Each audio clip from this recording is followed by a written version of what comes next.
కొరకు ప్రాణం పెట్టిన దేవుడు, నీ కొరకు కలవరి సిలువను మోసిన దేవుడు, ఆయన ఎంతగా తలడిల్లిపోతాడో కదా.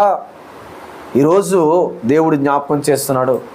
ఒకవేళ ప్రియ సహోదరి సహోదరుడా, అలాంటి హృదయం నీలో ఉన్నట్లయితే ఆ హృదయాన్ని నీవు తీసివేయాలి. ఈరోజు నీవు క్రీస్తు హృదయంతో అంచుకట్టబడాలి.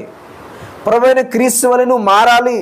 ఆయన ఎలాగైతే కలవరి సిలువలో ఆయన క్షమించాడో, సిలువేసిన వారిని ఎలా క్షమించాడో, వారి కొరకు ఎలా ప్రార్థించాడో, నీవు కూడా అలా క్షమించి ప్రార్థన చేయాలి. అంతేగాని వారి వలె నీవు కూడా మారిపోతే వారికి నీకు ఉన్న తేడా ఏముంది? వారు నిన్ను మాట్లాడినారు, నేను 10 మాట్లాంటాను. వారి మీద ఏదో రకమైన కక్ష తీర్చుకోవాలి, వారిని గాయపరచాలి, తగిన బుద్ధి చేయాలి అని నీవు అనుకోవద్దు. వారికి నీవు తీర్పు తీర్చొద్దు. హల్లెలూయా. ఇర్మియా రాసిన గ్రంథంలో మనం చూసాం కదా, మనం కొన్ని మాటలు మనం జ్ఞాపకం చేసుకున్నట్లయితే ఆయన మనల్ని తీర్పు తీర్చొద్దు అన్నాడు. హల్లెలూయా. మనము దేవుని దగ్గరికి చూద్దాం, ఒక మాట చూద్దాం. 24వ అధ్యాయం, ఇర్మియా రాసిన గ్రంథం 24వ అధ్యాయం 7వ వచ్చిన భాగంలో, వారు పూర్ణ హృదయంతో నా యొద్దకు తిరిగి రాగా వారు నా జనులగునట్లు నేను వారి దేవుడు నగునట్లును నేను యెహోవానని నన్నెరుగు హృదయమును వారికి ఇచ్చేదను. ఎప్పుడైతే నువ్వు క్షమించే హృదయం కలిగి ఉంటావో, నువ్వు ఎప్పుడైతే ఇతరుల కొరకు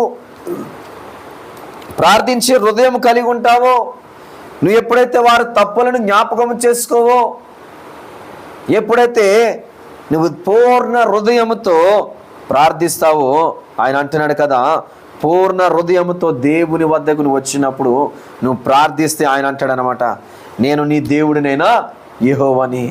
హల్లెలూయా. నువ్వు అంతగా ముందు ఈ హృదయం లేకుండా, ఈ తత్వం లేకుండా ఎంత ప్రార్థన చేసినా, ఎన్ని దశంభాగాలు ఇచ్చినా, ఎన్ని ఇచ్చినా, ఎన్ని రకాలుగా నువ్వు ఏం చేసినా కానీ దేవుని వద్ద నుండి మనకి సమాధానం రాదు. ఈరోజు పూర్ణ హృదయంతో ప్రార్థించేవారు లేరు.